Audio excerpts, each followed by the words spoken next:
The inflation rate has dropped to its lowest level in more than a decade. It's below the Reserve Bank's comfort zone, and the Federal Treasurer says that gives the bank scope to cut interest rates. But analysts aren't expecting that to happen anytime soon. Here's finance correspondent Philip Lasker.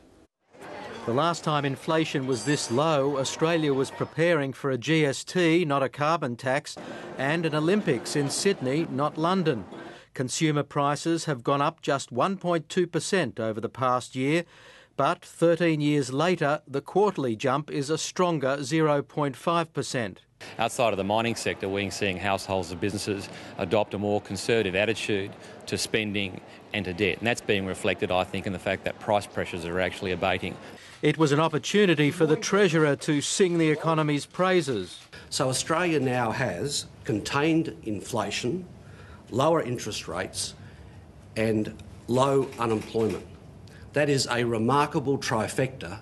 But the Treasurer lashed out at those he saw responsible for making Australians feel like losers.